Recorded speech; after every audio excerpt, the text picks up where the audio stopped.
तो बच्चों आज वाली क्लास में हम पीरियोडिक फंक्शंस को किसी इंटरवल में इंटीग्रेट करेंगे और उनमें क्या क्या सिमेट्री हम देख सकते हैं, उन सब बातों की हम चर्चा करेंगे। राइट। तो इसमें दो तीन प्रॉपर्टीज़ भी हैं, लेकिन मेरा यहाँ पे हाईली रिकमेंडेशन यही रहता है कि आप फंक्शन के ग्राफ को अगर ऑब्जर्व कर पा जाएं तो ज़्यादा अच्छा होगा। उसे इंटीग्रेट करना कई दफ़ा बहुत आसान हो जाता है। तो प्रॉपर्टी पे आने से पहले बच्चे, अपने पास कुछ ऐसा प्रॉब्लम है, सपोज हमें ये इंटीग्रेट करना है, इंटीग्रल 0 टू लेट सपोज 49, और बच्चे यहाँ लिखा हुआ है फ्रैक्शनल पार्ट x dx। और साथ के साथ एक और सवाल यहाँ पे ले लेते हैं। सपोज कुछ ऐसा भी लिखा हुआ है, इंटीग्रल सपोज 1/2 से लेके 11/2 fractional part x dx, fractional part x dx। तो बच्चे ये दोनों इंटीग्रेशंस तुम्हें सॉल्व करने हैं। अब देखो साथी, यहाँ पे इस वाले केस में 0 से 49 फ्रैक्शनल पार्ट x dx तुम्हें इंटीग्रेट करना है। तो आप यहाँ पे एक काम कर सकते हो,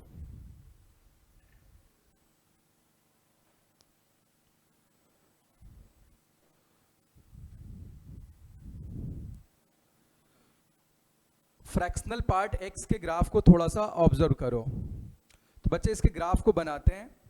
0 से 1 में fractional part x simply x होता है, और 1 से 2 में ये x - 1 होता है। आप जानते हैं भाई, ये एक पीरियोडिक फंक्शन है। फंक्शंस में ये वाली बात हमने डिस्कस कर रखी है। और बच्चे तुम्हें 0 से 49 में से इंटीग्रेट करना है। अगर मैं कहता कि 0 से 2 में इंटीग्रेट करना है तो आप क्या करते? 0 से 1 में इंटीग्रेट करके 2 से मल्टीप्लाई कर देते, राइट। अगर मैं कहता 0 से 4 में इंटीग्रेट करना है तो आप 4 से मल्टीप्लाई करते 0 से 1 में इंटीग्रेट करके। अगर मैं कहता 0 से 49, मतलब ऐसे कितने ट्रायंगुलर सेक्शन आपके पास आ गए होंगे? ऐसे आपके पास 49 ट्रायंगुलर सेक्शंस आ गए होंगे। ऐसे आपके पास 49 ट्रायंगुलर सेक्शंस आ गए होंगे। तो बच्चे, आप इस इंटीग्रल को बहुत ही आसानी से बगैर किसी प्रॉपर्टी की मदद के ऐसे लिख सकते हैं, 49 into area of one triangle. तो बच्चे, एक ट्रायंगुलर सेक्शन का जो एरिया है that will be half base into height. यानी साथी ये 49/2 के बराबर आ जाएगा। अच्छा, अब लगे हाथ ये वाला सवाल देखते हैं। तो बच्चे, यहाँ पे फ्रैक्शनल पार्ट x dx आप 1/2 से 11/2 में इंटीग्रेट कर रहे हो। तो साथ ही एक बार दोबारा ग्राफ बना के थोड़ा इसे फील करने की कोशिश करते हैं।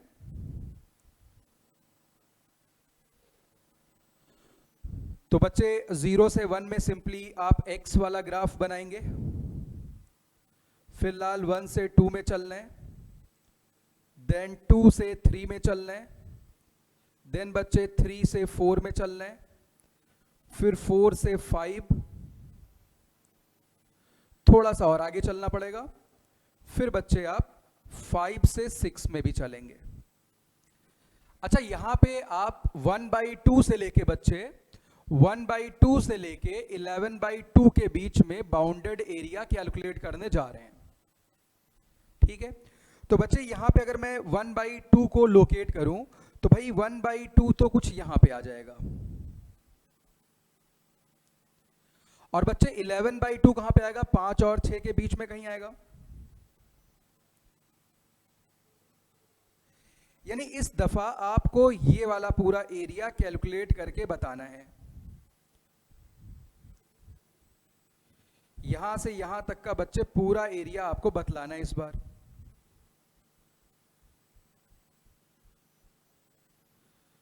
अच्छा, आप यहां पे क्या चालाकी कर सकते हैं बच्चे? इस वाले केस में आप क्या चालाकी कर सकते हैं भाई? आप 1/2 से 11/2 तक जाके एरिया निकाल रहे हैं। मेरा ये कहना है 5 से लेके 11/2 तक जितना आपको एरिया मिल रहा है बच्चे, 5 से लेके कहां तक? 11/2 तक। वही एरिया बच्चे आपको 0 से 1/2 के बीच में भी मिलेगा। जो एरिया आपको 5 से 11/2 में मिल रहा है वही एरिया बच्चे आपको कहां से कहां तक मिलेगा, 0 से 1/2 में मिलेगा। इसका मतलब जो ये इंटीग्रल लिखा हुआ है इसकी जगह पे मैं ऐसी बात भी कर सकता हूं कि मैं 0 से लेके, मैं बच्चे 0 से लेके कहां तक इंटीग्रेट कर दूं, 5 तक इंटीग्रेट कर दूं, क्योंकि ये वाला एरिया कहां कवर हो गया, 0 से 1/2 में कवर हो गया, क्योंकि फ्रैक्शनल पार्ट x क्या है, ये पीरियोडिक है। तो जो 5 से 11/2 में मिला होगा वही आपको 0 से 1/2 में भी मिलेगा, राइट। तो बच्चे इसी को आप लिख सकते हैं 0 से 5 फ्रैक्शनल पार्ट x dx, 0 से 5 फ्रैक्शनल पार्ट x dx, जो क्योंकि आपको 1/2 से 11/2 में इंटीग्रेट करना था, तो मेरा यह कहना है कि आप यहां से यहां तक चलते हुए एरिया निकाल रहे हैं, तो मैंने 5 से 11/2 वाले हिस्से को यहां पे काउंट कर लिया, मतलब 0 से 5 तक काउंट कर लो भाई, बात एक है, ठीक है बच्चे। तो ये वाला एरिया कितना हो जाएगा, 5 into area of one triangle which is half, यानी बच्चे एरिया कितना आ जाएगा, 5 डिवाइडेड बाई 2। देखो आपके पास दो इंफॉर्मेशन थी, ये थोड़ी ज्यादा स्ट्रेट फॉरवर्ड थी, इसमें थोड़ी सी ट्विस्टिंग थी, बट हमने भाई पीरियोडिक फंक्शन की भरपूर मदद यहां पे ली है।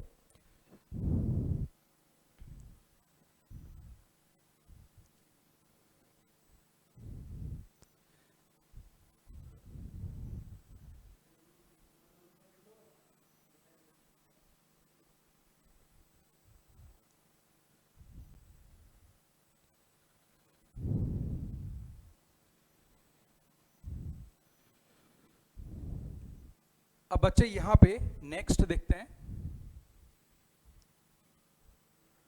0 से nt, 0 से nt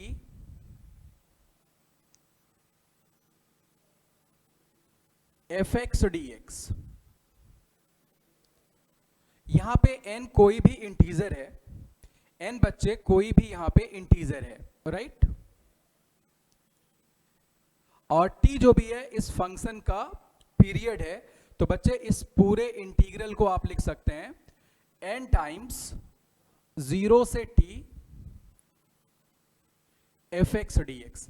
ये बात आप बहुत अच्छे से फ्रैक्शनल पार्ट वाले में फील कर पा रहे होंगे। फ्रैक्शनल पार्ट x का पीरियड क्या था, 1 था, 0 से 49 में जाना था, मैंने 49 इंटू 1 लिख लिया। मैंने क्या लिख लिया बच्चे, 49 इंटू 1 लिख लिया, तो 49 बाहर आ गया, 0 से 1 फ्रैक्शनल पार्ट x dx को मैंने इंटीग्रेट कर दिया। लेकिन अब यहाँ पे मैथमेटिकल प्रूफ जरा करते हैं इसका कि ये प्रॉपर्टी काम कैसे करती है। यहाँ पे आप ये बात लिख लीजिए, n कोई भी इंटीजर i है, ठीक है, n बच्चे कोई भी इंटीजर है, तभी ये बात लागू हो रही है।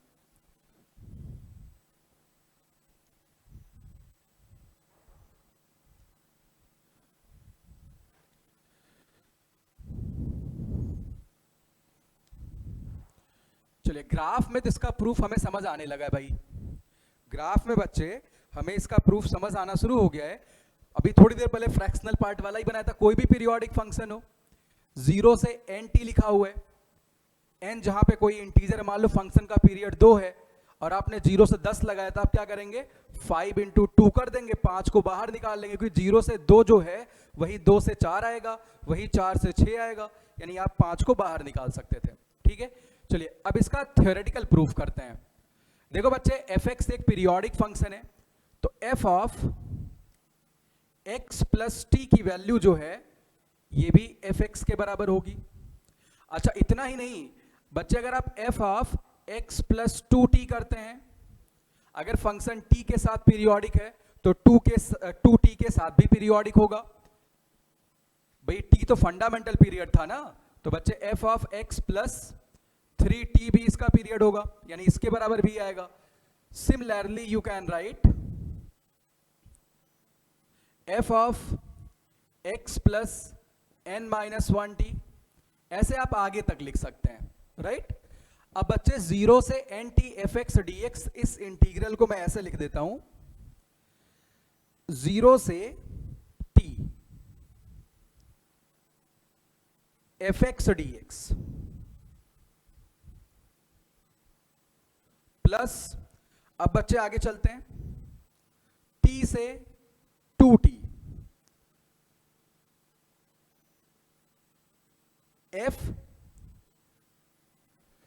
यहां पे फिर से again F x d x लिख लेते हैं, F x d x, function तो भाई एफ एक्स ही चल रहा है बच्चे। फिर आप लाल 2t से कहां तक चलेंगे,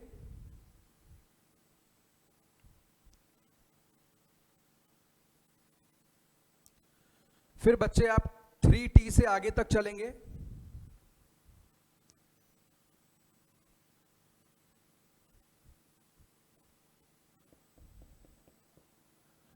ऐसे बच्चे आगे तक चलते जाएंगे। लास्ट में यहां पे लिखेंगे n-1t से लेके nt तक,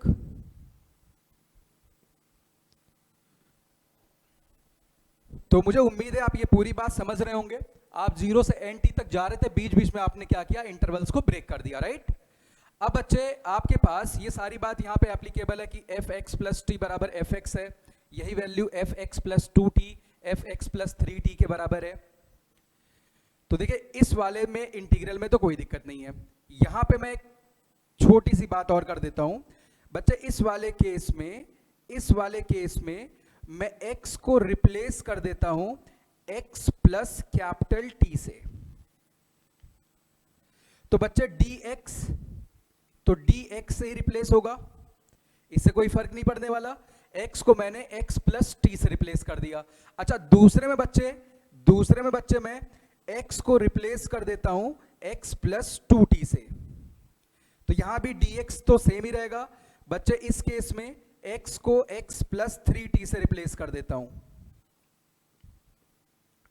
और लाल अंत में इस वाले केस में x को मैं रिप्लेस कर देता हूं x प्लस n-1t से। भाई यहां तक का हम रिप्लेसमेंट बच्चे करने वाले हैं। अब देखो ये वाला तो फिक्स है, इस पे कोई फर्क नहीं पड़ रहा है। यहां पे जब आप x की जगह पे x प्लस टी पुट करेंगे तो अब क्या होने वाला वो मैं लिखता हूं। ये भाई बहुत इंटरेस्टिंग बात है।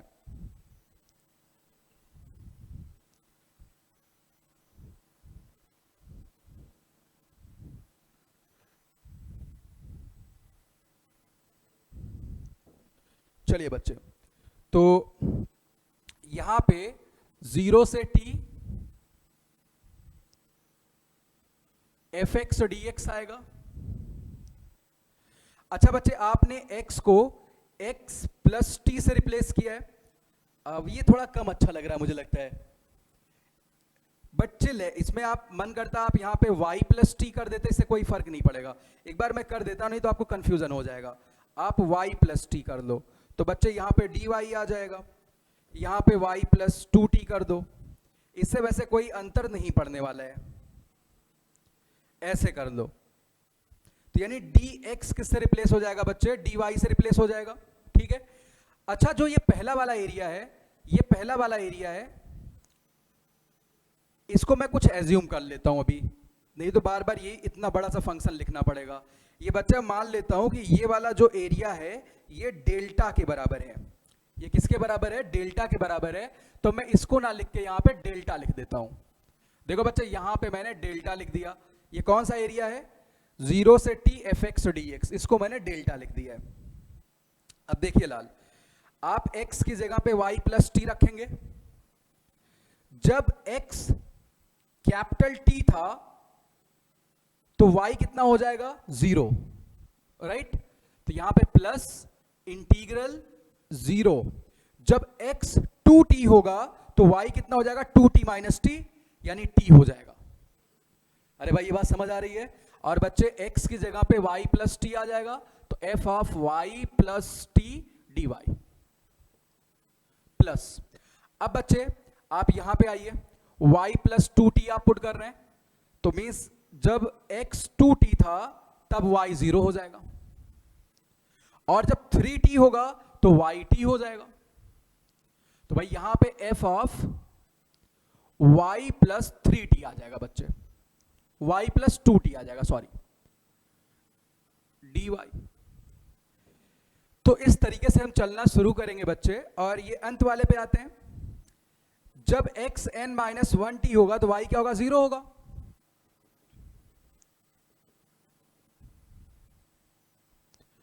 तो बच्चे 0, और जब x n t होगा तो y बच्चे t हो जाएगा। f of y plus n minus 1t dy। ये बच्चे हम यहां तक पहुंच गए। अब देखिए साथी, अभी थोड़ी देर पहले चर्चा करी थी कि f x प्लस टी के बराबर होगा, मतलब f y प्लस टी के बराबर होगा, f y प्लस 2t के बराबर भी होगा, क्योंकि भाई अगर वो t के साथ पीरियोडिक है, t फंडामेंटल पीरियड है, 2t भी पीरियड होगा, 3t भी पीरियड होगा, 4t भी पीरियड होगा, कोई भी इंटीजर आप मल्टीप्लाई करेंगे पीरियड रहेगा। ठीक है, तो बच्चे इन सब की जगह आप क्या लिख सकते हैं, इसकी जगह पे आप चुपचाप से क्या लिख सकते हैं, fy लिख सकते हैं। इसकी जगह पे बच्चे ऐसे क्या लिखा जा सकता है, इसकी जगह पे यहां भी fy लिख सकते हैं आप, और लाल इसी तरीके से यहां पे भी कितना लिख सकते हैं, यहां भी आप fy लिख सकते हैं।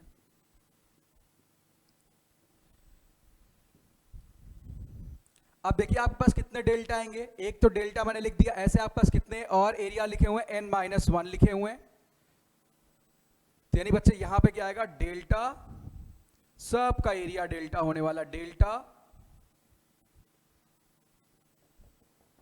ऐसे डेल्टा बच्चे कितने बार जुड़ गया, n बार, यानी ये n डेल्टा हो जाएगा। और अंत में आप डेल्टा की वैल्यू पुट कर दो, अंत में बच्चे आप डेल्टा की वैल्यू पुट कर दो। डेल्टा की वैल्यू क्या थी, 0 से capital T f x d x के बराबर थी, आप वो वैल्यू रख दो लाल, तो आप इसके प्रूफ पे फटाफट आ जाएंगे बच्चे, आप इसके प्रूफ पे बहुत आराम से अब आ सकते हैं। ठीक है, तो यहां पे लाल क्या बन जाएगा, इक्वल्स n टाइम्स 0 से capital T f x d x.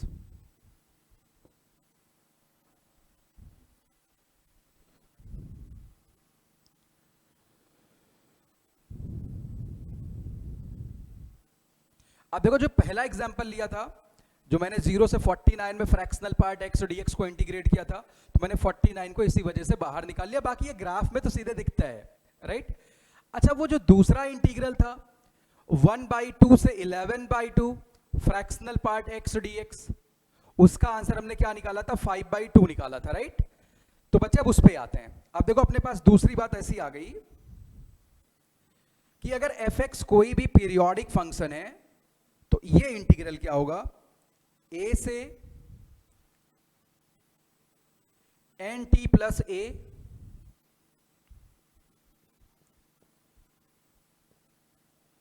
F x d x, ये किसके बराबर होगा, तो बच्चे ये वाली वैल्यू बराबर होगी n टाइम्स 0 से t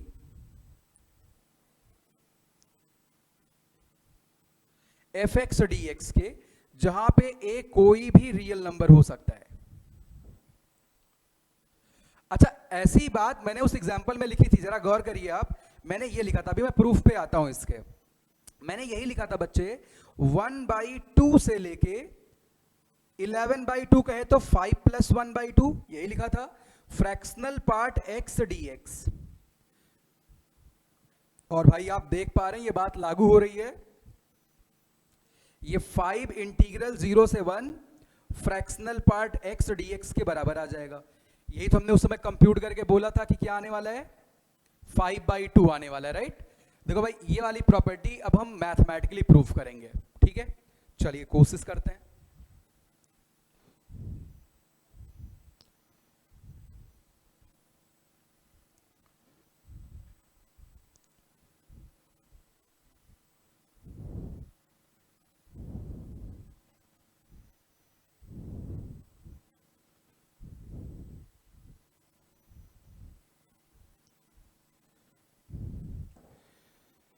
देखिए थोड़ा अच्छे से समझाने के लिए मैं एक काम करता हूं, ताकि मैं आपकी और अपनी दोनों की मदद कर पाऊं। मैं बच्चे पहले केस में यहां केस बना लेता हूं। फर्स्ट केस में मैं ये मान लेता हूं कि a पॉजिटिव है। Let suppose a is greater than 0। Graph में ये बात सीधे नजर आई थी अपने को कि भाई हम 1/2 से 11/2 तक गए, तो हमने देखा 5 से 11/2 तक का जो एरिया मैंने स्टार्टिंग में कवर कर लिया था, 0 से 1/2 के बीच में कवर कर लिया था, लेकिन अभी हम इसे थ्योरेटिकली प्रूफ करना चाहते हैं। बच्चे मैंने a को पॉजिटिव ले लिया,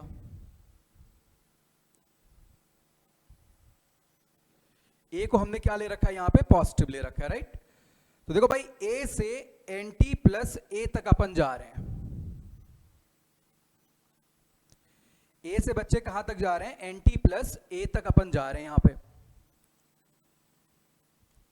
तो देखो बच्चे एक छोटी सी वर्किंग यहां करते हैं। मैं ये मान लेता हूं लेट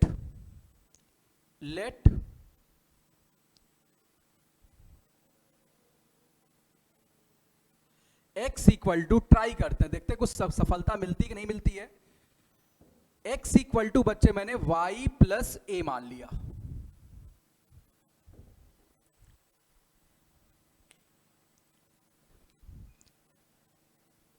अच्छा, कुल मिलाकर ग्राफ में भी हम देखें, अगर उसी पिछले वाले ग्राफ को 1/2 यूनिट बैकवर्ड शिफ्ट कर देते फ्रैक्शनल पार्ट वाले को, अच्छा हमें लगता है ऐसे मैं कंफ्यूज कर दूंगा आप लोगों को, ऐसे ही देखते हैं, अभी इसी तरीके से देखते हैं। तो देखो बच्चे ये करते ही शायद काम थोड़ा बहुत बन गया अपना, ये सब्स्टिट्यूशन करते ही। देखो लाल, अब अगर आपने इस तरीके का रिप्लेसमेंट किया है तो बच्चे dx क्या होगा, dy होगा। यानी जो इंटीग्रल आपने बच्चे लिखा था a से nt प्लस ए fx dx, अब आप x की जगह पे y प्लस ए रखने जा रहे हैं, तो साथ ही यहां पे इंटीग्रल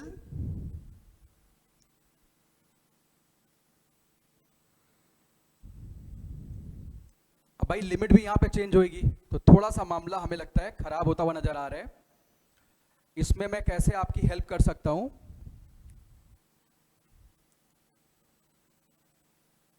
थोड़ा सा जुगाड़ लगाते हैं बच्चे। यहां पे एक बार इसे करके देखते हो, कुछ फायदा वायदा हो। अगर x की वैल्यू a लेंगे तो y कितना आएगा, 0, और nt प्लस a लेंगे बच्चे तो यहां पे nt आ जाएगा। अच्छा यहां पे क्या बन जाएगा, f of y plus a बन जाएगा, f of y plus a बन जाएगा, और dy आ जाएगा। यानी भाई ये वाली जो वैल्यू हमने लिखी यहां पे, ये 0 से nt f of y plus a dy के बराबर आ गया जब मैंने ये वाला कांड किया यहां पे।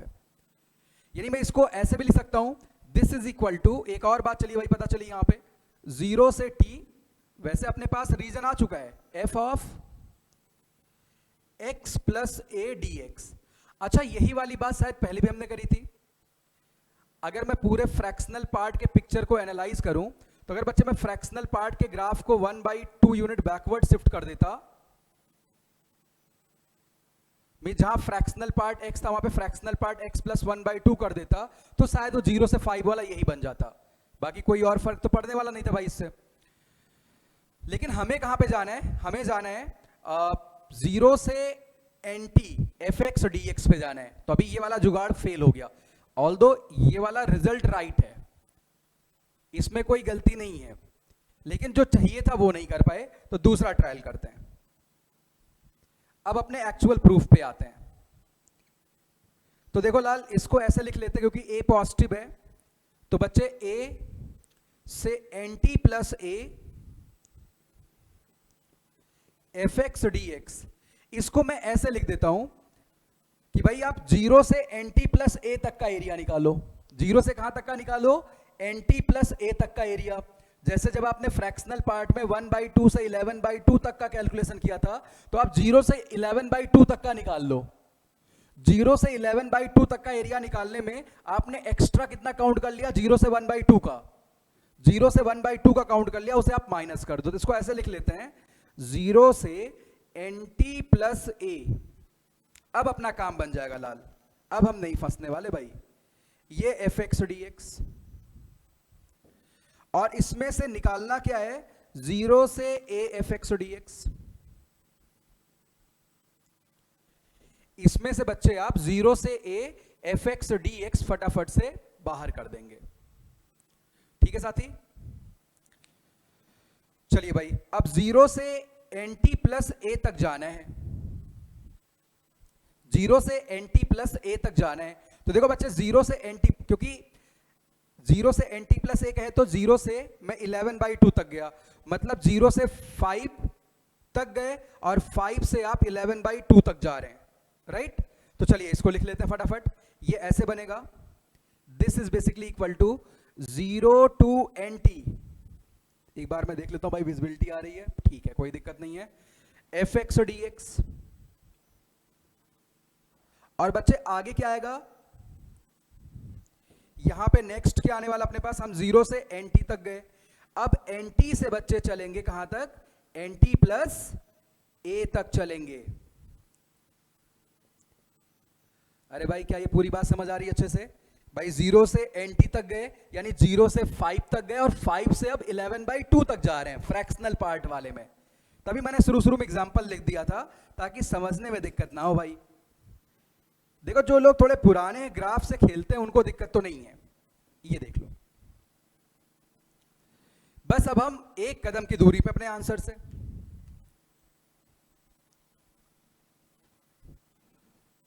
थोड़ा सा यहां लूप बना था, हमें ये रिजल्ट मिला था, ऑल्दो ये भी बात सही है, लेकिन वो ग्राफ में विजुअलाइज हो रही है, हमें जो प्रूफ करना था उससे नहीं आया था।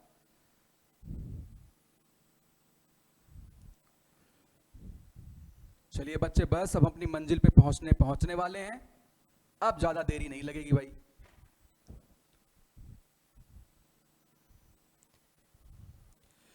अब देखो बच्चे, इसको आप लिख सकते हो 0 to NT fx dx plus ये अपने पास खतरनाक जोन है NT से A प्लस NT तक। और बच्चे यहां पे माइनस 0 से A fx dx आ गया। देखो इस पे तो कोई दिक्कत है नहीं, ये तो हमें चाहिए ही, इसको डिस्टर्ब नहीं करना है, ये तो पूरा अपने को चाहिए ही, और ये भी काफी स्ट्रेट फॉरवर्ड इंटीग्रेशन है। हमें निपटना इससे है बीच वाले से, ठीक? तो बच्चे बीच वाले से डीलिंग कैसी करी जाए? देखो अब यहां पे लाल, हमें पता है अगर fx पीरियोडिक है तो fx बराबर हमने क्या कहा था? fx प्लस टी होगा। इनफैक्ट ये वैल्यू बराबर और किसके होगी? f of x plus n t के भी बराबर होगी, ठीक है लाल? तो इस केस में मैं x को रिप्लेस कर देता हूं बच्चे y प्लस एन टी से। अब आप समझ गए होंगे। अच्छा, जिनको ग्राफ समझ आता है उनको ये बात अच्छे से विजुलाइज हो रही। ग्राफ जो आप 5 से 11/2 में, जो मैंने एग्जांपल फ्रैक्शनल पार्ट वाला लिया था, उसमें जो एरिया आप निकाल रहे हैं वही वाला आप 0 से 1/2 में निकाल सकते हैं, ठीक है? यानी कुल मिला के उसी ग्राफ को अगर मैं चलाते हुए 5 यूनिट पीछे लेके चलाऊं, बैकवर्ड शिफ्ट कर दूं, तो काम बन जाएगा। यानी ग्राफ में क्या चल रहा है? ग्राफ की फॉरवर्ड या बैकवर्ड शिफ्टिंग चल रही है, राइट? लेकिन हम इसे एल्जेब्रिक वे में करते हैं भाई। देखो बच्चे, dx कितना होगा? dy। अब बस साथी, अब आप वहां पे रिप्लेसमेंट कर दीजिए, आप मंजिल पे पहुंच गए।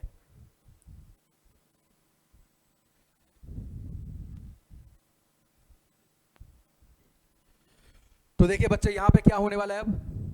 अब इंटीग्रेशन की मैं इसी बीच वाले इंटीग्रेशन को सॉल्व कर रहा था।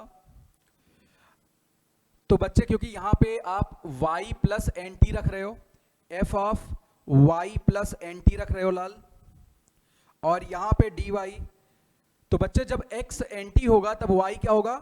0, और जब x a plus n t होगा तब y क्या होगा? a। अरे भाई क्या ये वाली वैल्यू f ऑफ y के बराबर होगी? देख लो साथी, यहां पे ये वाली वैल्यू f ऑफ y के बराबर होगी, यानी बच्चे ये वाला इंटीग्रल 0 से a f of y dy के बराबर हो जाएगा। आप फील करना बच्चे, जो आपने फ्रैक्शनल पार्ट में ग्राफ बनाया था, हुआ क्या? पिक्चर क्या चल रहा है? 5 से 11/2 के बीच में इसी ग्राफ को मैं 5 यूनिट पीछे लेके आ रहा हूं 0 से 1/2 में, राइट? तो यानी इसमें भी वही पिक्चर चल रहा है, ऐसा ही हो रहा है। तो आप देख सकते हैं, यानी ये दोनों इक्वल एरिया हैं, ये कट गए, राइट? तो आपको ये भी बात, यहां से एक और बात पता चल रही है कि अगर ऐसे कभी लिखा हुआ नजर आए, अगर ऐसे कभी लिखा हुआ नजर आए, ऐसे बच्चे NT से A प्लस NT तक, अगर तुम जाके लाल अपने फंक्शन को इंटीग्रेट करते हो जहां पे n इंटीजर होना चाहिए, इसका मतलब बच्चे साफ तौर पे क्या है? 0 से A fx dx मैं उम्मीद करता हूं आप इस बात को बहुत अच्छे से फील कर रहे होंगे, ठीक है।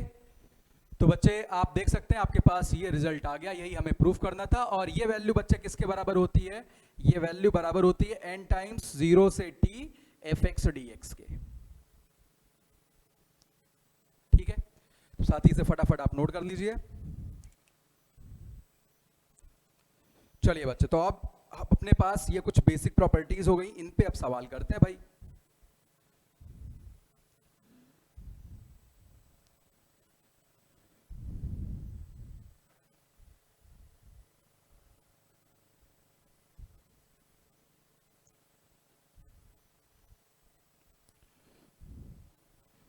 अच्छा, थ्योरेटिकली एक बात यहां से और भी शायद हम देख पा रहे हैं, अब एक बात बच्चे और थ्योरेटिकली यहां से हम देख पा रहे हैं कि जो ये वाला इंटीग्रल है, integral a plus n t से b plus n t f x d x,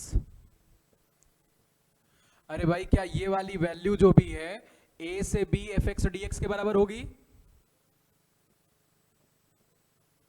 पहले आप nt से nt प्लस a तक गए थे, राइट, यानी nt प्लस आप 0 लिख लो, यानी 0 से a के बराबर आया था। यहां पे nt प्लस a है और b प्लस nt है, जहां पे a और b कोई भी रियल नंबर्स हैं।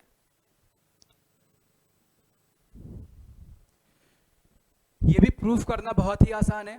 आप सिंपली क्या करेंगे, लेफ्ट हैंड साइड में बच्चे क्या रिप्लेसमेंट करेंगे, x की जगह पे क्या पुट करने वाले हैं, y प्लस nt पुट करने वाले हैं। तो बच्चे dx क्या हो जाएगा, भाई अभी आप स्टार्टिंग में सीख रहे हैं, मैं आपकी मदद कर रहा हूं, वैसे ये सब बातें ग्राफ में दिखती हैं, दिखनी भी चाहिए, हमने बहुत काम कर रखा फंक्शंस के ऊपर। तो बच्चे यहां पे जो लोअर लिमिट आएगा, जब x की जगह पे a प्लस एन टी आप रखते तो बच्चे a आ जाता, आता कि नहीं आता लाल, और जब आप b प्लस एन टी रखते मेरे बच्चे तो b आ जाता, और यहां पे मेरे लाल क्या आएगा, f of y plus n t आएगा बच्चे, y प्लस एन टी, और यहां पे क्या आ जाएगा, dy आ जाएगा। अरे भाई ये तो वही बात लिखी हुई है, ठीक है, ये तो बच्चे बिल्कुल सिंपल सी वही बात लिखी हुई है। चलिए भाई आप ये वाली बात भी समझ गए। अब हम इन पे करते हैं प्रॉब्लम्स।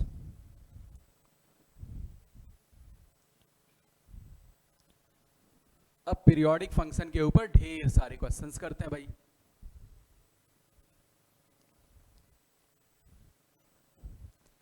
अब देखो बच्चे, मुझे सवाल ऐसा कुछ मिला, ये बहुत सिंपल सा एक प्रॉब्लम मिला बच्चे करने के लिए। सपोज सवाल है इंटीग्रल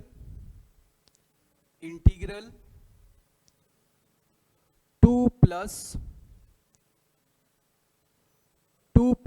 ई से लेके 2 plus pi fractional part x dx। So now you can see ये a और b दो वेरिएबल्स हैं, ये nt आपके पास लिखा हुआ है, राइट।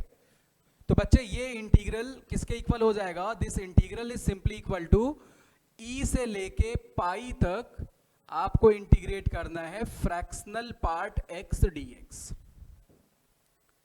बच्चे यहां पे आप थोड़ा सा फ्रैक्शनल पार्ट का ग्राफ बनाइए तो एरिया कैलकुलेट करना आपके लिए बहुत आसान हो जाएगा। तो बच्चे फ्रैक्शनल पार्ट x 0 से 1 में तो भाई x के बराबर होना चाहिए, होता है इनफैक्ट, और 1 से 2 में बच्चे ये x माइनस 1 होता है। बच्चे 2 से 3 में ये x माइनस 3 होता है, x माइनस 2 होता है, और लाल अंत में 3 से 4 में ये x माइनस 3 होता है। अब बच्चे e की वैल्यू 2.71 होती है, तो 2.71 तकरीबन यहां कहीं जाएगा, और पाई का मतलब 3.14। तो बच्चे आपको यहां से यहां तक का एरिया निकालना है, ये पाई है और ये ई है। तो कुल मिला के बच्चे आपको ये इतना एरिया कंप्यूट करना है और ये इतना एरिया कंप्यूट करना है।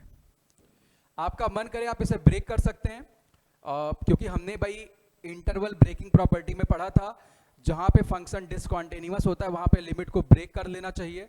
तो अगर आप चाहते थ्योरेटिकली भी कर सकते थे, तो जो बच्चे बिल्कुल थ्योरेटिकल करना चाहते हैं वो इस तरीके से जा सकते हैं, बट मैं हाईली रिकमेंड करूंगा आप ग्राफ पे जाओ तो ई से 3 चलिए बच्चे आप, क्योंकि ये 2 से 3 के बीच का इंटरवल है तो fractional part x x minus 2 होगा, प्लस फिर बच्चे आप 3 से पाई तक जाएंगे और अब फ्रैक्शनल पार्ट x 3 से 4 में x माइनस 3 होता है, आप इसको लाल इंटीग्रेट कर लीजिए, राइट। आप यहां से मंजिल पे पहुंच जाओगे और अगर आप इस अप्रोच से करते हैं तो भाई ज्यादा अच्छा रहेगा। अच्छा, इस अप्रोच से भी मैं कैलकुलेशन करना बचा सकता हूं भाई आपका, ये वैसे ट्रिपेजियम नजर आ रहा है, इसका एरिया तो आप तुरंत लिख सकते हैं, लेकिन बढ़िया आइडिया बताऊं, आप इस बड़े वाले ट्रायंगल का एरिया लिख लो।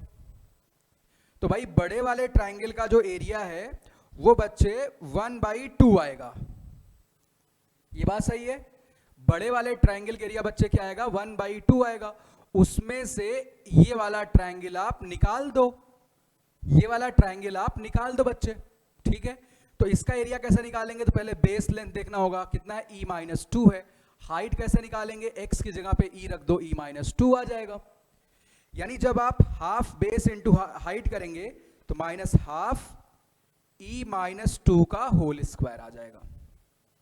अरे भाई क्या यही ट्रेपेजियम का एरिया लिखा हुआ है। अब बच्चे आपको इस छोटे ट्रायंगुलर सेक्शन की चर्चा करनी है, ये एरिया इसमें जोड़ना है, प्लस तो बच्चे बेस लेंथ कितना है, पाई माइनस 3, और पाई पुट करेंगे ये भी पाई माइनस 3 आएगा, तो बच्चे हाफ बेस इंटू हाइट आप करेंगे तो पाई माइनस 3 का होल स्क्वायर। ये बच्चे आपका फाइनल आंसर हो गया, ठीक है। तो आप ग्राफ से जाएंगे तो आपको ज्यादा मजे आने वाले भाई इस केस में। चलिए आगे चलते हैं।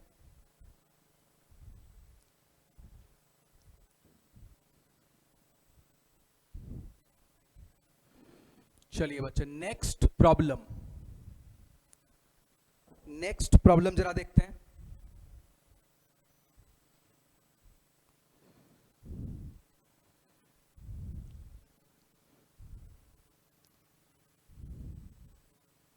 अच्छा, अभी एक साथी का भाई उसमें हमें शायद लगता है केस हमने छोड़ रखा है। हमने ए पॉजिटिव वाला केस तो डिस्कस कर दिया था, ए निगेटिव नहीं किया था। तो जब आप निगेटिव लेंगे तो क्या होगा, उसकी चर्चा एक बार आप खुद से सॉल्व करने की कोशिश करना, तब आप ए से 0 तक जाओगे और 0 के बाद इंटीग्रेट करोगे, ठीक है। एक बार खुद से करना, नहीं होगा फिर उसे अगली क्लास में हम डिस्कस कर लेंगे। चलिए नेक्स्ट प्रॉब्लम देखते हैं। अब बच्चे आपको ये सॉल्व करना है, इंटीग्रल 0 से suppose 11 sign 8 pi fractional part x dx। तो पहले तो तुम्हें देखना पड़ेगा भाई क्या ये फंक्शन पीरियोडिक है। अगर ये एक बार देख पागे तो काम बनेगा। तो बच्चे इस फंक्शन के पीरियोडिक बिहेवियर के लिए आप फ्रैक्शनल पार्ट को ब्रेक करके भी दे सकते हैं। 0 से 1 में फ्रैक्शनल पार्ट क्या होगा, x होगा। तो यहीं से पता चल गया कि 8 पाई x बन रहे, आगे 8 पाई x माइनस 1 बनेगा। यहीं से आपको आइडिया लग जाएगा कि फंक्शन पीरियोडिक विद पीरियड 1/4। लेकिन जो बच्चे भाई अभी स्टार्टिंग में सीख रहे हैं वो फ्रैक्शनल पार्ट को ऐसे लिख लें, x माइनस बॉक्स x, ठीक है बच्चे। तो पहले इस फंक्शन का पीरियड वगैरह निकाल लेते हैं, फिर इंटीग्रेट करेंगे।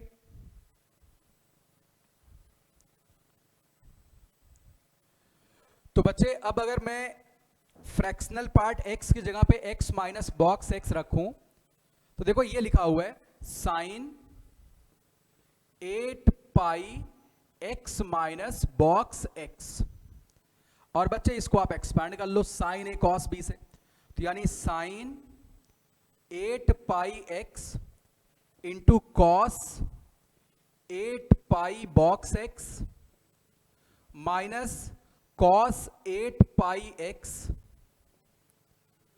इंटू साइन 8 पाई बॉक्स x। अब बच्चे आप जान रहे हैं कि साइन इंटीग्रल मल्टीपल ऑफ पाई पे कहां पहुंच जाता है।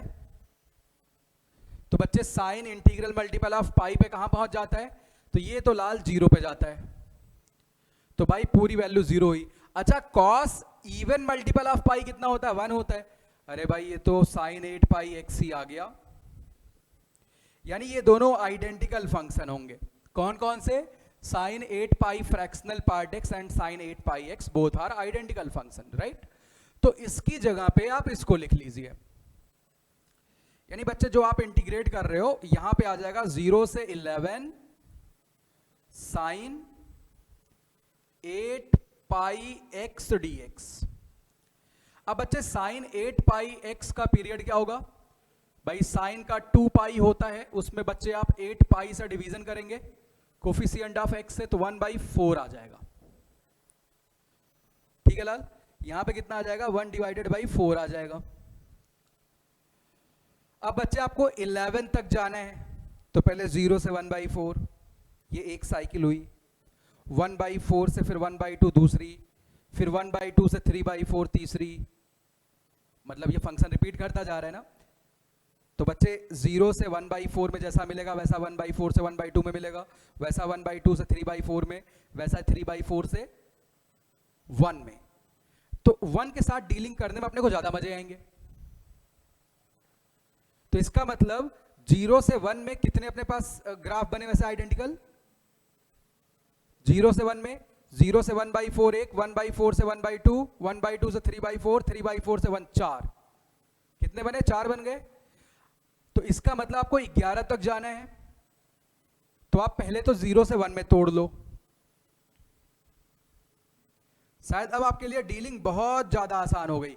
आप पता यहां से भी 4 गुना बनने वाला है, राइट। बोलो सर आप सीधे प्रॉपर्टी क्यों नहीं यूज कर लेते, भाई मैं फील करवाना चाह रहा हूं। इसको बच्चे ऐसे लिख लो।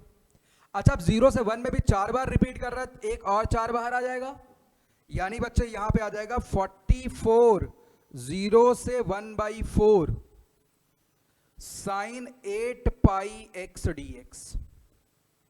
अच्छा जो सीधे प्रॉपर्टी करना चाहते हैं यहां पे भाई अप्लाई, वो कैसे करेंगे, तो उनकी मदद मैं कर देता हूं। 0 से NT वाला फॉर्मूला कैसे यूज करेंगे भाई, देखो बच्चे बहुत आसान सी बात है, इसका फंडामेंटल पीरियड कितना आ गया, 1/4 आ गया। तो आप इसी लिमिट को ऐसे भी लिख सकते थे 44 इंटू 1/4, n इंटीजर था और ये t है, राइट। 0 से NT, और बच्चे यहां पे साइन 8 पाई एक्स डी एक्स हो गया। अब बच्चे आप यहां से 44 बाहर निकाल सकते थे, आप ऐसी भी मैथमेटिक्स कर सकते हैं भाई। 0 से 1/4 साइन 8 पाई एक्स डी एक्स। तो बच्चे आप यहां से फॉर्मूले से आओ फिर ऐसे आओ, तो जो लोग ग्राफ से विजुलाइज करते शायद वो इस तरीके से चलते हुए आते। ठीक है, चलिए भाई अब इसको इंटीग्रेट करते हैं बच्चे। तो 44 साइन का मेरे लाल माइनस कॉस 8 पाई एक्स अपॉन 8 पाई, और बच्चे पुट कर दो लिमिट 0 से 1/4, माइनस कॉमन निकाल लो, 8 पाई भी कॉमन निकाल लो, तो -44 बाई, मुझे आंसर 0 आता हुआ नजर आ रहा है, 8 पाई। और बच्चे यहां पे जैसे आप अपर लिमिट रखेंगे तो cos 2 पाई बन जाएगा। बच्चे cos 2 पाई की वैल्यू 1 और cos 0 1, तो 1 - 1 0 हो गया, सब खत्म हो गया, means final answer will be 0। ठीक है भाई, फाइनल आंसर कितना आ जाएगा बच्चे, 0 के बराबर आ जाएगा। चलिए भाई आगे चलते हैं, अगले सवालों की तरफ बढ़ते हैं।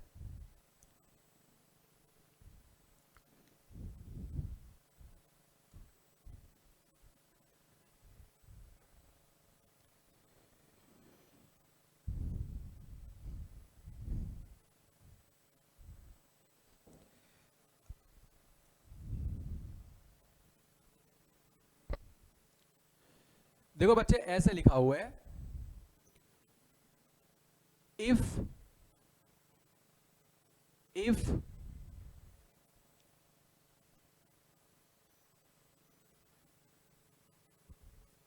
f of x plus f of x plus 4 equal to 0,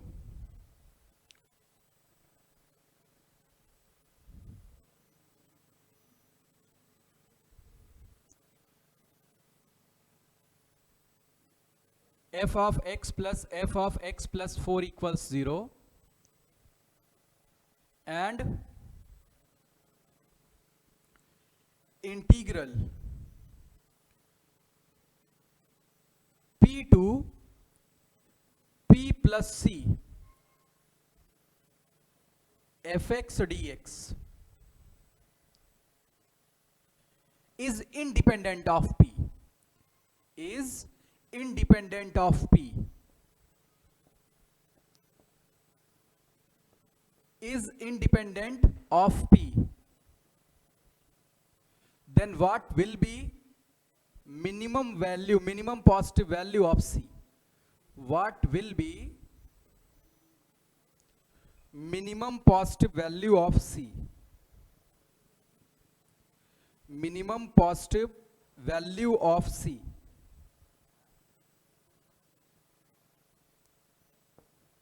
ये बच्चे सवाल है।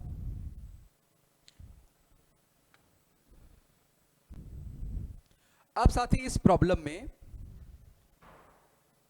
आपके पास जो फंक्शनल इक्वेशन लिखा हुआ f x plus 4 equal to 0, अगर आप इसी में थोड़ा बहुत इंटरचेंज करें तो आपको ये पता चलेगा ये पीरियोडिक फंक्शन है भाई। शायद कुछ बच्चे पता करके बैठ भी गए होंगे भाई। एफ एक्स प्लस 4 इक्वल्स, मैं 0 कर देता हूं बच्चे, ये मान लिया फर्स्ट रिलेशन है। अच्छा, इसी इक्वेशन में x की जगह पे ऐसे काम भाई हमने खूब कर रखे हैं फंक्शनल इक्वेशन में, x प्लस 4 से रिप्लेस कर देते हैं। तो बच्चे यहां से आएगा F x plus 4 plus F x plus 8 बराबर 0, और लाल इन दोनों इक्वेशन को कर दो आप minus, from first minus second, from first minus second. बच्चे दोनों को माइनस कर दो, तो यहां से आपको F x minus F x plus 8 बराबर 0 मिल जाएगा। तो लाल आप ये कह सकते हैं कि एफ एक्स किसके बराबर आ गया? एफ एक्स प्लस 8 के बराबर आ गया। इसका मतलब एफ एक्स बराबर एफ एक्स प्लस टी आ गया। This is periodic function with fundamental period of 8, right? So this is periodic function with fundamental period of 8। अब बच्चे एफ एक्स आपका पीरियोडिक फंक्शन है, इसका फंडामेंटल पीरियड क्या है? 8 है। तो ए से ए प्लस एन टी तक का इंटीग्रेशन क्या था? 0 से n t f x d x के बराबर था, राइट? यानी भाई ये इंडिपेंडेंट ऑफ पी तब आएगा जब ये पीरियोडिक फंक्शन और इसका यहां पे कुछ पीरियड आ जाए, राइट? तो बच्चे यही बात तो लिखी हुई है, इसको आप लिखेंगे p से p प्लस 8, ये मिनिमम वैल्यू है। अच्छा, यहां पे मैक्सिमम क्या हो सकता है? अगर 8 के साथ पीरियोडिक है तो 16 के साथ भी होगा, 24 के साथ भी होगा, 48 के साथ भी होगा। मैक्सिमम तो कुछ भी हो सकता है 8 के मल्टीपल में। मिनिमम बच्चे यहां 8 आएगा, एफ एक्स डी एक्स, और ये वैल्यू बच्चे 0 से 8 इंडिपेंडेंट ऑफ p हो जाएगी, ठीक है? तो बच्चे c की वैल्यू कितनी आ गई? 8 आ गई। वैसे ज्यादा अच्छा सवाल कब बनता? जब ऐसे पूछता मैं p से p plus c f x d x बराबर 0 से c f x d x है, तो c की मिनिमम वैल्यू बतलाओ, ठीक है? तब आप तुरंत जान जाते पीरियोडिक फंक्शन तो बनना ही है, ठीक है? चले बच्चों, तो ये एक बेहतर सवाल था।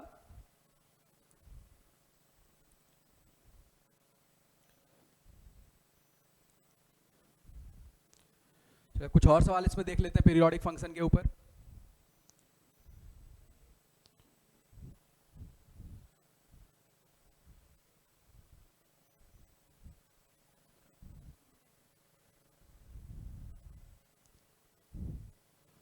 आप ट्रिग्नोमेट्रिक फंक्शंस को भी ले सकते हैं यहां पे।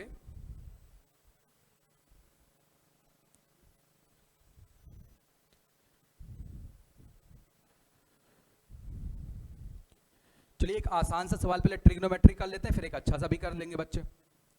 एक खूब आसान सा देख लेते हैं क्वेश्चन। देखो लाल, आपको ये इंटीग्रेट करना है, ये बहुत आसान सवाल है भाई।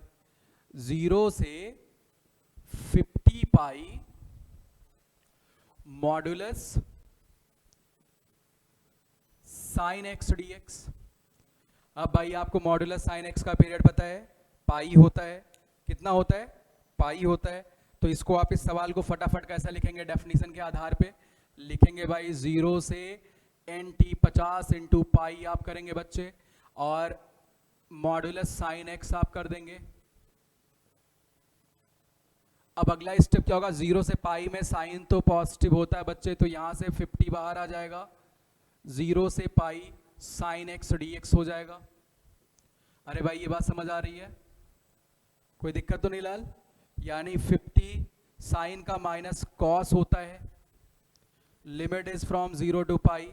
बच्चे इंटीग्रेट करिएगा, 2 आएगा यहाँ से तो 50 इंटू 2, फाइनल आंसर यहाँ से क्या आ गया साथी? 100। ये बहुत आसान सवाल था भाई, ये बच्चे बेहद आसान सवाल था।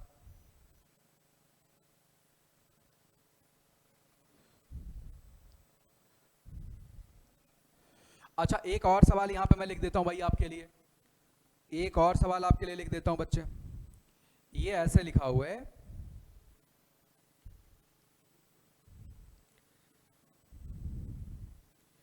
Integral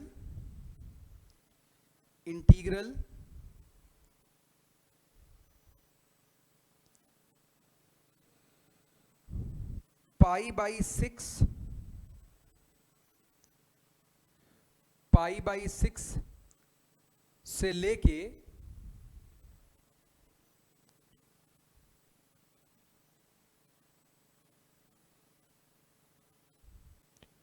2 pi by 3 sine 4x sorry sine 2x minus √3 cos 2x का मॉडुलस dx। अब बच्चे ऐसा सवाल लिखा हुआ है, तो भाई बहुत सीधी सी बात है इसको इंटीग्रेट करना। देखो बच्चे सबसे पहले तो अंदर वाले फंक्शन को आप कंप्लीट साइन या कॉस में बदल लो। बच्चे अंदर वाले फंक्शन को कंप्लीट साइन या कॉस में आप बदल लो। तो लाल जैसे आप इसको साइन वगैरह में बदलेंगे तो आप 2 से मल्टीप्लाई और डिवाइड करेंगे, राइट? तो बच्चे ये लिखा हुआ है इंटीग्रल पाई बाई 6 से, अभी 2 पाई बाई 3 रखते हैं इसे, 2 बच्चे बाहर आया, 2 मल्टीप्लाई और डिवाइड कर लो।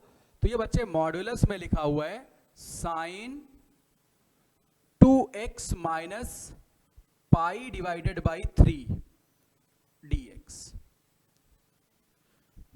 ये बात भाई समझ आ रही है अच्छे से? अब बच्चे अगर मैं इस फंक्शन की बात करूं, साइन का पीरियड क्या होता है पाई, तो 2x यहां पे है, हमें पता है जो पीरियड है वो कोफिशिएंट ऑफ x से केवल अफेक्टेड होता है, तो बच्चे पाई बाई 2 हो जाएगा, राइट? तो इसका पीरियड पाई बाई 2 है। This is periodic function with fundamental period of pi by 2। लेकिन अब यहां पे मॉड लगा हुआ है, यानी अगर मैं साइन 2x का ग्राफ बनाता तो ये ग्राफ जो भी है पाई बाई 3 यूनिट मुझे आगे भी लेके जाना पड़ेगा। भाई मॉड का तो हालचाल यहां पे लेना पड़ेगा, राइट? तो मैं यहां पे आपकी मदद कर देता हूं, क्योंकि मुझे पता है ये फंक्शन पीरियोडिक, अभी मैं मॉड नहीं हटा रहा हूं, अभी मॉड को लगा रहने दो। ये बच्चे पाई बाई 6 से 2 पाई बाई 3 लिखा हुआ है, पहले इसको बहुत छोटा सा और बनाते हैं। तो 2 टाइम्स ये देखो बच्चे पाई बाई 6 और यहां पे पाई बाई 2 प्लस, अब आपका काम भाई बहुत आसान हो गया, a से लेके a प्लस एन टी, यही लिखा हुआ है ना? ये बच्चे पीरियड लिखा हुआ है modulus sine of 2x minus pi by 3 dx। अब शायद आपका काम बन गया बच्चे, और ये इंटीग्रल बराबर होगा, this is equal to 2 times integral 0 से pi by modulus sine 2x minus pi by 3। अच्छा मैं आपको चाहूं तो भाई और ज्यादा समस्या से बचा सकता हूं, यहां पे आप 2x माइनस पाई बाई 3 को y मान लो, लेकिन अब आपके साथ डीलिंग बहुत आसान है। अब आपको मॉडुलस हटाना पड़ेगा यहां पे भाई, तभी इंटीग्रेट कर पाएंगे, ठीक है? अच्छा ये लिमिट ऐसे काफी बड़ी भी लिखी जा सकती थी, तो पीरियोडिक फंक्शन ने आपका काम आसान कर दिया, अब आप बहुत इजीली यहां से चल सकते हैं। देखो बच्चे जब तक आप पाई बाई 6 पे जाएंगे नहीं, ध्यान दीजिए इधर, जब तक आप पाई बाई 6 पे जाएंगे नहीं तब तक ये क्वांटिटी निगेटिव रहेगी। जब x पाई बाई 6 होगा तो उसका 2 गुना कितना हो जाएगा? 60 पाई बाई 3 हो जाएगा, तब आपको 0 मिलेगा। तो यानी आप 0 से पाई बाई 6 तक जाएंगे, क्योंकि 0 से पाई बाई 6 में ये फंक्शन क्या रहेगा? निगेटिव, तो मॉड हटेगा तो क्या लगेगा? माइनस, पॉजिटिव करने के लिए, यानी माइनस 2 टाइम्स इंटीग्रल 0 से π/6 में दिया तोड़, बोल बच्चे कोई दिक्कत तो नहीं। 2x माइनस π/3 dx प्लस, अब लाल π/6 से आगे आपको यहां पे कोई दिक्कत नहीं होने वाली है, ये सीधे आ जाएगा साइन 2x माइनस π/3 dx। अरे भाई क्या इसे आप इंटीग्रेट कर पाएंगे आराम से? तो ये आसान सा इंटीग्रेशन आपके लिए बन गया, आप इस तरीके से भाई इंटीग्रेट करेंगे। बोलो सर इनफैक्ट ये तो ज्यादा आसान था अगर मैं ऐसे सीधे इंटीग्रेट कर देता। अरे भाई मैं तो बस पीरियोडिक फंक्शन का कंसेप्ट अप्लाई करना सिखा रहा था यहाँ पे। ये भी हो सकता था कि भाई इस केस में ये लिमिट थोड़ी सी बड़ी हो जाती, मतलब 200-300 के ऑर्डर की चली जाती, फिर आपको यहाँ पे दिक्कत होती, फिर आपको यही बात करनी पड़ती यहाँ, ठीक है।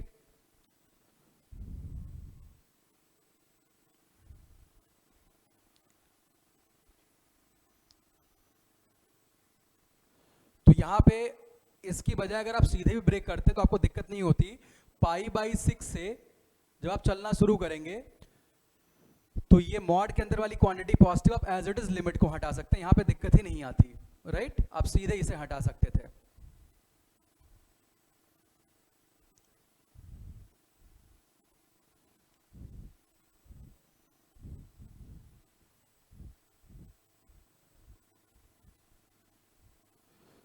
चलिए बच्चे नेक्स्ट प्रॉब्लम यहां पे करते हैं।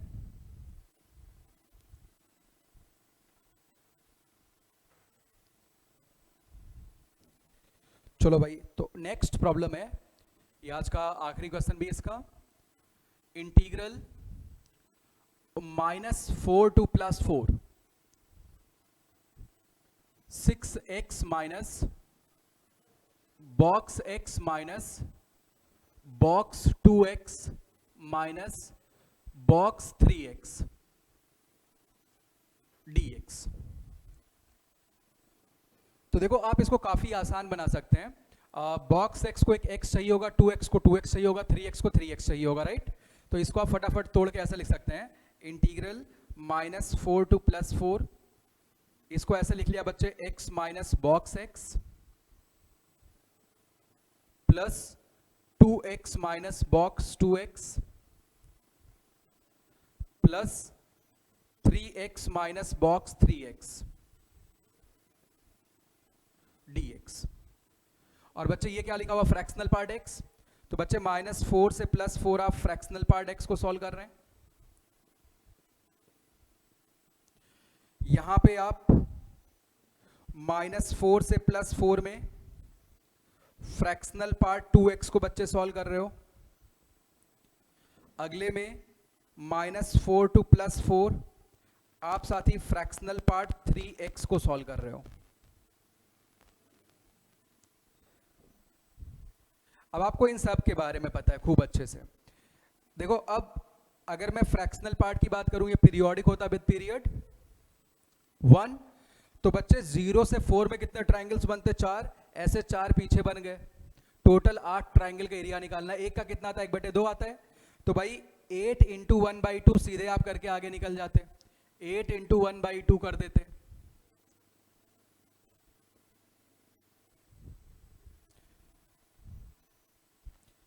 राइट। अब बच्चे यहां पे अगर मैं 2x की बात करूं तो देखो यहां पे एक खेल हुआ है, जब आप इसका पीरियड निकालेंगे तो 1/2 आएगा। कितना आएगा, 1/2 आएगा। मतलब ये 0 से 1 में 2 बार रिपीट करेगा। जो पहले राइट साइड में 4 आते थे, कितने आ जाएंगे अब, 8 ट्रायंगल आ जाएंगे, राइट। 8 आगे और 8 पीछे, टोटल 16 ट्रायंगल आ गए। 16 ट्रायंगल के एरिया निकालने। तो बच्चे अगर मैं फ्रैक्शनल पार्ट x को 0 से 1/2 में इंटीग्रेट करूं, 0 से 1/2 में, गौर करना, 0 से 1/2 में बच्चे फ्रैक्शनल पार्ट 2x की वैल्यू 2x सिंपली रहेगी। बच्चे ये 1/2 होगा, तो ये लेंथ 1/2, हाइट कितनी है, 1 है simply. Half base into height से एरिया कितना आ गया, 1/4। एरिया कितना आ गया, 1/4। टोटल कितने ट्रायंगल बने थे, 16। तो +16 इंटू, भाई ये कुछ बता रहा है आपको, अब आपको सोचना है, 16 इंटू 1/4।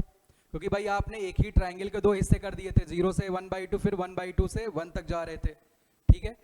चलिए अब -4 से +4 फ्रैक्शनल पार्ट 3x और dx लिखा हुआ है, तो इसका पीरियड कितना बच्चे 1/3, तो इनफैक्ट 1 भी पीरियड है इसका ऑफ कोर्स, तो 0 से 1/3, 1/3 से 2/3, 2/3 से 1, मतलब इसमें 3 ट्राइंगल में बांट दिया मैंने।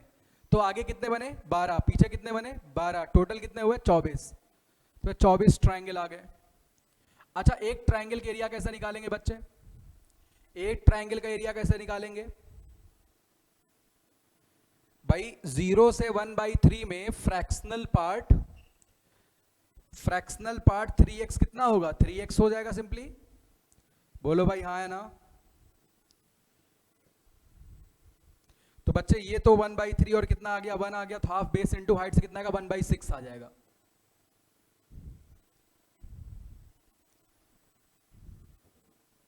यानी आप 1/6 1/6 1/6 3 बार जोड़ते तो आपको 0 से 1 वाला मिल जाता, राइट।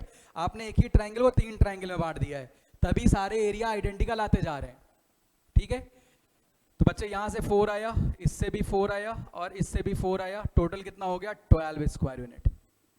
चलो खैर मैंने एरिया तो पूछा नहीं, इंटीग्रेट करने के लिए कहा, तो इसका आंसर क्या होगा 12। चलिए लाल तो इसमें इतना रखते हैं, थैंक यू, बाय बाय।